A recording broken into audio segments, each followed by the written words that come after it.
1259 China ഭരിച്ചിരുന്ന ഒരു രാജാവാണ് കിൻഷി ഹുവാങ്. അദ്ദേഹമാണ് ഈ കിൻ രാജവംശം സ്ഥാപിച്ചത്. ഏകീകൃത ചൈനയിലെ ആദ്യത്തെ രാജാവായിരുന്നു കിൻഷി ഹുവാങ്. അദ്ദേഹം അധികാരത്തിൽ വന്നപ്പോൾ ചെയ്ത ആദ്യത്തെ കാര്യം, സമർശിഷ്ടരായ അദ്ദേഹത്തിൻ്റെ സമർശിഷ്ടരായ എല്ലാ ദാർശനികന്മാരെയും അദ്ദേഹം നിർദ്ദയം കൊന്നൊടുക്കി. അതിനു മുമ്പുണ്ടായിരുന്ന ചരിത്ര പുസ്തകങ്ങൾ മുഴുവൻ നശിപ്പിച്ചു. പല സാംസ്കാരിക സ്മാരകങ്ങളും അദ്ദേഹം നശിപ്പിച്ചു കളഞ്ഞു.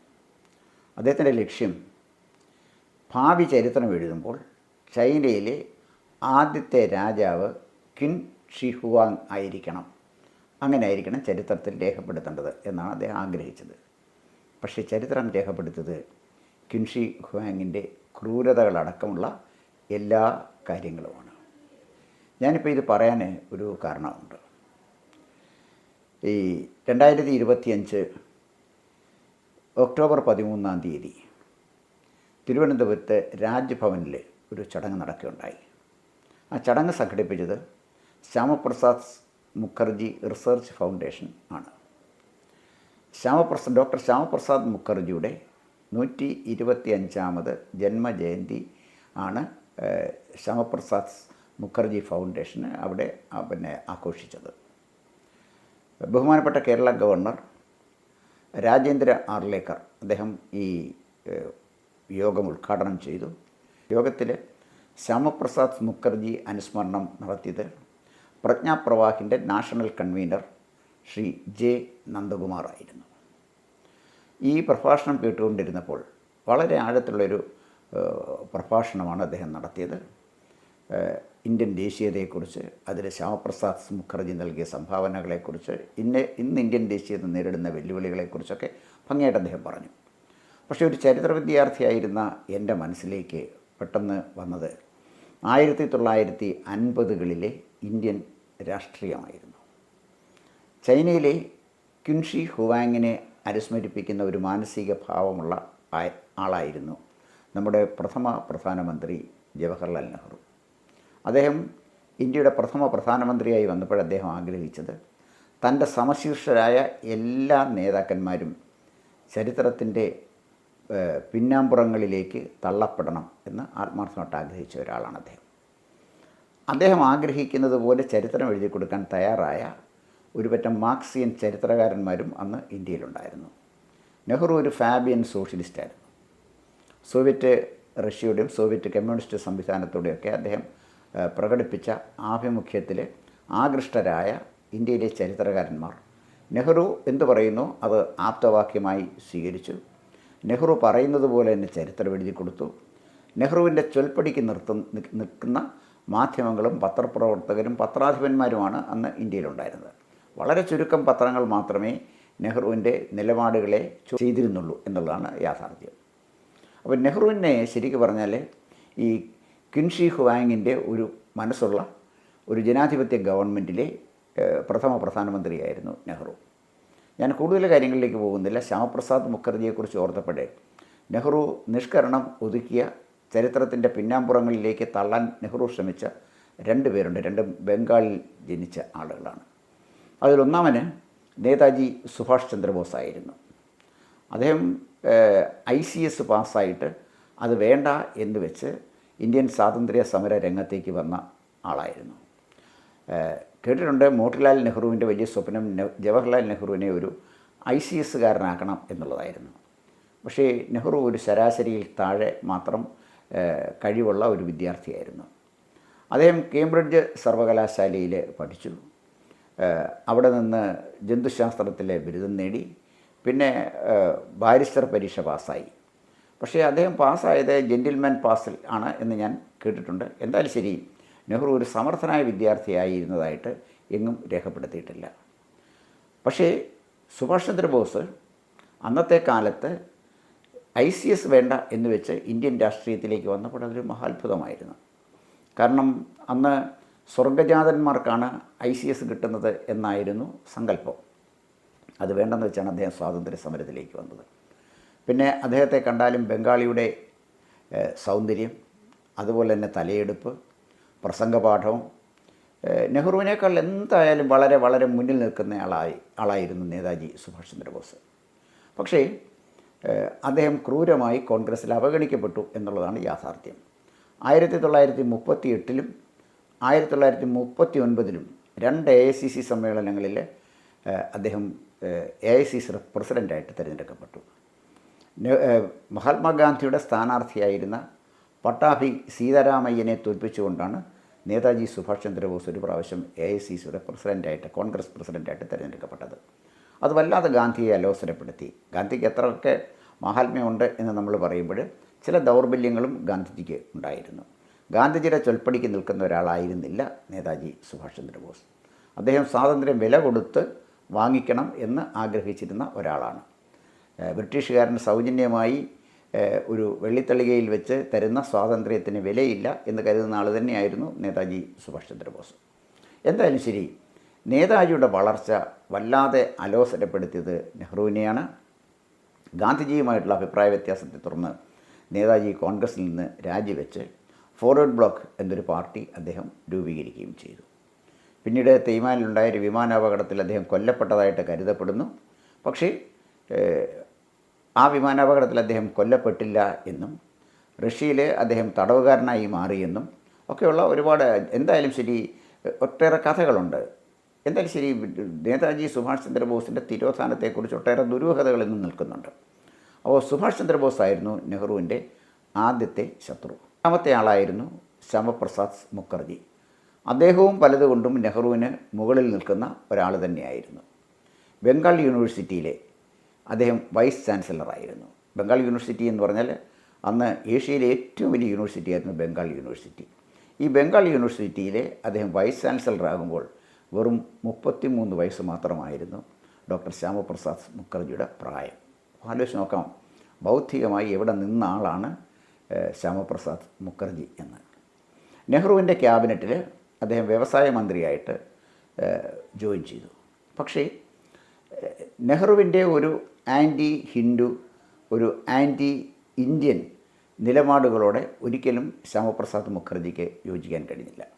ഇവർ തമ്മിലുള്ള അഭിപ്രായ ഭിന്നത ഏറ്റവും കൂടുതൽ രൂക്ഷമാകുന്നത് ആർട്ടിക്കിൾ 370 പേരിലാണ്. 370 വകുപ്പിൻ്റെ പേരിലാണ് അഭിപ്രായ വ്യത്യാസം വരുന്നത്. കാശ്മീരിൻ്റെ പ്രത്യേക പതാക, കാശ്മീരിൻ്റെ പ്രത്യേക ഭരണഘടന, കാശ്മീരിലെ മുഖ്യമന്ത്രിയെ പ്രധാനമന്ത്രി എന്ന നിലയിൽ അറിയപ്പെടുന്നത്, ഇതിനെയൊക്കെ അതിശക്തമായി ശ്യാമപ്രസാദ് മുഖർജി ചോദ്യം ചെയ്തു. ഇന്ത്യൻ യൂണിയനിൽ ലയിച്ച കാശ്മീരിന് പ്രത്യേക പദവി കൊടുക്കാൻ പാടില്ല എന്ന കർശനമായ നിലപാട് അന്ന് അദ്ദേഹം സ്വീകരിച്ചു. നെഹ്റുവിൻ്റെ വാക്കുകൾക്ക് എതിർവായില്ലാതിരുന്ന ആ ഒരു കാലഘട്ടത്തിൽ ശ്യാമപ്രസാദ് മുഖർജി നിരന്തരമായി നെഹ്റുവായി അഭിപ്രായ ഭിന്നതയിലായി. അവസാനം അദ്ദേഹം വ്യവസായ വകുപ്പ് മന്ത്രി എന്ന പദവി രാജിവെച്ച് പൊതുരംഗത്തേക്ക് വരികയും ചെയ്തു. അദ്ദേഹത്തിൻ്റെ ഏറ്റവും വലിയ സ്വപ്നം ഇന്ത്യൻ സാംസ്കാരിക ദേശീയതയ്ക്ക് തടസ്സമായി നിൽക്കുന്ന ആർട്ടിക്കിൾ 370 റദ്ദാക്കണം എന്ന് തന്നെയായിരുന്നു. ഒരു ദേശീയ ഐക്യം സാധ്യമാകണമെങ്കിൽ തീർച്ചയായിട്ടും ഒരു സാംസ്കാരികമായ ഒരു ദേശീയതയെക്കുറിച്ചൊരു ജനതയ്ക്ക് ബോധമുണ്ടാകുമ്പോഴാണ് ദേശീയ ഐക്യം സാധ്യമാകുന്നത്. അതിൽ അദ്ദേഹം ഉറച്ചു നിന്നു. ഭാരതത്തിൻ്റെ പാരമ്പര്യത്തെക്കുറിച്ചും ഭാരതത്തിൻ്റെ സാംസ്കാരിക മഹിമയെക്കുറിച്ചും വളരെ വ്യക്തമായി ബോധ്യമുള്ള ആളായിരുന്നു ശ്യാമപ്രസാദ് മുഖർജി. എന്നാൽ ജവഹർലാൽ നെഹ്റു ആകട്ടെ, അദ്ദേഹത്തിന് ഭാരത സംസ്കാരത്തോടെ ശ്യാമപ്രസാദ് മുഖർജിക്കുള്ള പോലെ ഒരു മതപഥാർത്ഥത്തിലുണ്ടായിരുന്നില്ല. മറിച്ച് അദ്ദേഹം പാശ്ചാത്യ സംസ്കാരത്തിൻ്റെ അടിമയായിരുന്നു. അല്ലെങ്കിൽ അദ്ദേഹം പാശ്ചാത്യ സംസ്കാര സംവിധാനങ്ങൾ ഇന്ത്യയിൽ കൊണ്ടുവരണം എന്ന് ആഗ്രഹിച്ച ഒരാളുമായിരുന്നു. അപ്പോൾ നെഹ്റുവിൻ്റെ കാഴ്ചപ്പാടും ശ്യാമപ്രസാദ് മുഖർജിയുടെ കാഴ്ചപ്പാടും വളരെ വളരെ വ്യത്യസ്തമായിരുന്നു. എന്തായാലും ശരി, കാശ്മീരിലേക്ക് അദ്ദേഹം ഒരു യാത്ര നടത്താൻ തീരുമാനിച്ചു, ഒരു ജാഥ നടത്താൻ തീരുമാനിച്ചു. അതിൻ്റെ കാരണം അന്ന് കാശ്മീരിൽ പ്രവേശിക്കണമെങ്കിൽ പ്രത്യേക അനുമതി സർക്കാരിൻ്റെ വാങ്ങിച്ചെങ്കിൽ മാത്രമേ കാശ്മീരിലേക്ക് പ്രവേശിക്കാൻ പറ്റുള്ളൂ. അതിനെ ചോദ്യം ചെയ്തുകൊണ്ട് ഒരനുമതിയുമില്ലാതെ എൻ്റെ രാജ്യത്തിൻ്റെ ഭാഗമായ കാശ്മീരിലേക്ക്, ഭാരതത്തിൻ്റെ ഭാഗമായ കാശ്മീരിലേക്ക് ഒരു ഭാരത പൗരൻ എന്ന നിലയിൽ തനിക്ക് പ്രവേശിക്കണമെങ്കിൽ ഒരു ഗവൺമെൻറ്റിൻ്റെയും അനുവാദം ആവശ്യമില്ല എന്ന നിലപാടായിരുന്നു മുഖർജിക്കുണ്ടായിരുന്നത്. മുഖർജിക്ക് കിട്ടിക്കൊണ്ടിരുന്ന ജനസമ്മതി, അദ്ദേഹത്തിൻ്റെ അനിതര സാധാരണമായ വ്യക്തിത്വം, ഇതൊക്കെ ജവഹർലാൽ നെഹ്റുവിനെ വല്ലാതെ അലോസരപ്പെടുത്തി. സുഭാഷ് ചന്ദ്രബോസ് അദ്ദേഹത്തിൻ്റെ പ്രഥമ ശത്രു. അദ്ദേഹം രംഗത്തില്ല. ബംഗാളിൽ നിന്ന് തനിക്ക് സമശീർഷനായ ഒരാൾ ഉയർന്നു വന്നിരിക്കുന്നു. നെഹ്റുവിനെ സഹിക്കാവുന്നതിലൊക്കെ അപ്പുറമായിരുന്നു. അദ്ദേഹം ഫറൂഖ് അബ്ദുള്ളയ്ക്ക് നിർദ്ദേശം കൊടുത്തു. ഫറൂഖ് അബ്ദുള്ള ജമ്മു കാശ്മീർ മുഖ്യമന്ത്രിയായിരുന്നു. അങ്ങനെ നിയമം ലംഘിച്ച് ജമ്മു കാശ്മീരിലേക്ക് പ്രവേശിച്ച ശ്യാമപ്രസാദ് മുഖർജിയെ സർക്കാർ അറസ്റ്റ് ചെയ്തു, സർക്കാർ കസ്റ്റഡിയിലെടുത്തു. അദ്ദേഹത്തെ ഏതോ അജ്ഞാതമായ ഒരു കേന്ദ്രത്തിലേക്ക് കൊണ്ടുപോയി. അദ്ദേഹം അസുഖബാധിതനായിരുന്നു. കൃത്യമായി അദ്ദേഹത്തിന് ചികിത്സ നിഷേധിച്ചു. രോഗം മൂർച്ഛിച്ചപ്പോൾ ഒരു ആംബുലൻസ് പോലും വിളിക്കാതെ ഏതോ ഒരു ജീപ്പിൻ്റെ മുൻവശത്തെ സീറ്റിലിരുത്തിയാണ് അദ്ദേഹത്തെ ആശുപത്രിയിൽ കൊണ്ടുപോയത്. അവിടെയും അദ്ദേഹത്തിന് കൃത്യമായ ചികിത്സ കൊടുക്കുന്ന കാര്യത്തിൽ ഫറൂഖ് അബ്ദുള്ളയുടെ ഗവൺമെൻറ് ഒരു താല്പര്യവും കാണിച്ചില്ല. എന്തായാലും ശരി, 1953 ജൂൺ 23 ആ രാജ്യസ്നേഹി നമ്മളോട് വിട പറഞ്ഞു. ഒരുപക്ഷെ ശ്യാമപ്രസാദ് മുഖർജി ജീവിച്ചിരുന്നു എങ്കിൽ നെഹ്റുവിന് അദ്ദേഹത്തിൻ്റെ ഇഷ്ടം പോലെ ഈ രാജ്യം ഭരിക്കാൻ കഴിയുമായിരുന്നില്ല. അപ്പോൾ ഇവിടെ ഞാൻ ആദ്യം സൂചിപ്പിച്ചതുപോലെ ഈ ക്വിൻഷി ഹുവാങ്ങിൻ്റെ സ്വഭാവം നെഹ്റുവിലേക്ക് വന്നപ്പോൾ അദ്ദേഹമാണ് ഈ ക്വിൻ രാജവംശം സ്ഥാപിച്ചത്. നെഹ്റു ചെയ്തത് അദ്ദേഹത്തിൻ്റെ നെഹ്റു രാജവംശം സ്ഥാപിച്ചു. പക്ഷേ വളരെ ബുദ്ധിപൂർവ്വമാണ് അദ്ദേഹം ആ രാജവംശം സ്ഥാപിച്ചത്. അത് ഗാന്ധിയുടെ ബ്രാൻഡിലാണ് രാജവംശം അറിയപ്പെടുന്നത്. അതുകൊണ്ട് തന്നെ നെഹ്റുവിൻ്റെ മകള് പ്രധാനമന്ത്രിയായി, മകളുടെ മകൻ പ്രധാനമന്ത്രിയായി, മകളുടെ മകൻ്റെ ഭാര്യ വിദേശിയായ ഒരു സ്ത്രീ 10 കൊല്ലം ഇന്ത്യ ഭരിച്ചു. ഒരു റബ്ബർ സ്റ്റാമ്പ് പോലെയുള്ള ഒരു ബിനാമിയെ മുന്നിൽ നിർത്തി, ഒരു കാര്യസ്ഥനെ പോലെ ഒരു പ്രധാനമന്ത്രിയെ അവിടെ ഇരുത്തി 10 വർഷം ഈ നെഹ്റു ബ്രാൻഡിലെ ഈ നെഹ്റുവിൻ്റെ മകളുടെ മകൻ വരെ ഇന്ത്യ ഭരിച്ചു. അപ്പോൾ ഈ ക്വിൻ രാജവംശം സ്ഥാപിച്ച ക്വിൻഷി ഹുവാങ്ങും നെഹ്റുവും സമീപനത്തിൻ്റെ കാര്യത്തിൽ വലിയ വ്യത്യാസമൊന്നും കാണിച്ചില്ല. സമശീർഷരായ എല്ലാവരെയും തകർത്തെറിഞ്ഞുകൊണ്ട് തന്നെയാണ് ഇവർ നിലനിൽക്കാൻ ആഗ്രഹിച്ചത്. പക്ഷേ ചരിത്രം നെഹ്റു ആഗ്രഹിച്ചതുപോലെ അല്ല നെഹ്റുവിനെ രേഖപ്പെടുത്തിയത് എന്നുള്ളതാണ് വാസ്തവം. 1953 ശ്യാമപ്രസാദ് മുഖർജിയുടെ മരണശേഷം യമുനയിലൂടെ ഒരുപാട് വെള്ളം ഒഴുകി. എന്തായാലും ശരി, ശ്യാമപ്രസാദ് മുഖർജി സ്വപ്നം കണ്ട കാശ്മീർ അദ്ദേഹം ആഗ്രഹിച്ചതുപോലെ 370 വകുപ്പ് എന്ന ഇന്ത്യൻ ദേശീയതയ്ക്ക് തടസ്സം നിൽക്കുന്ന ആ വകുപ്പ് 2019 ഓഗസ്റ്റ് മാസം 5 BJP ഗവൺമെൻറ്, നരേന്ദ്രമോദിയുടെ ഗവൺമെൻറ് റദ്ദാക്കുകയും ചെയ്തു. ഒരുപക്ഷേ ഡോക്ടർ ശ്യാമപ്രസാദ് മുഖർജിയുടെ ആത്മാവിനെ ഏറ്റവും ആഹ്ലാദിപ്പിച്ച നിമിഷമായിരിക്കാം 2019 ഓഗസ്റ്റ് 5 ആ 370 വകുപ്പ് റദ്ദാക്കിക്കൊണ്ടുള്ള പാർലമെൻറ്റിൻ്റെ തീരുമാനത്തിൽ ഇന്ത്യൻ രാഷ്ട്രപതി ഒപ്പുവെച്ചത്. 1951 നെഹ്റുവുമായി അഭിപ്രായ ഭിന്നതയിൽ കോൺഗ്രസിൽ നിന്ന് പുറത്തു വന്ന ശ്യാമപ്രസാദ് മുഖർജി സ്ഥാപിച്ച ജനസംഘം പിന്നീട് ഭാരതീയ ജനതാ പാർട്ടി ആയെങ്കിലും കഴിഞ്ഞ 10 വർഷമായിട്ട് ഇന്ത്യ ഭരിച്ചുകൊണ്ടിരിക്കുന്നത് ജനസംഘത്തിൻ്റെ തുടർച്ചയായ ഭാരതീയ ജനതാ പാർട്ടിയാണ്. ഇവിടെ നെഹ്റുവിൻ്റെ വിഡ്ഢിത്തങ്ങൾ ഇന്ന് ലോകം ചർച്ച ചെയ്യുകയാണ്, ഇന്ത്യ ചർച്ച ചെയ്യുകയാണ്.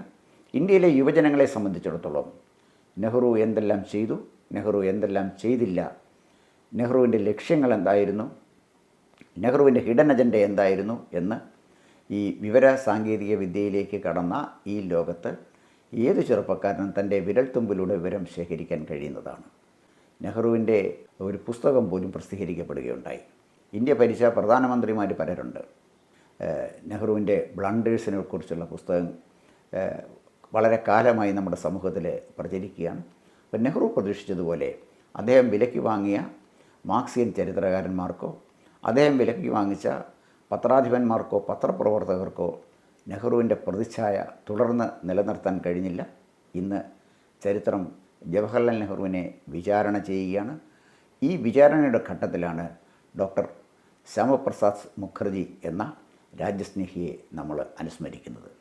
മുഖർജിയുടെ സ്വപ്നം സാക്ഷാത്കരിക്കുമ്പോൾ ഭാരതം ഒരു പുതിയ ഘട്ടത്തിലേക്ക്, ഒരു പുതിയ കാലഘട്ടത്തിലേക്ക് കടക്കുകയാണ്.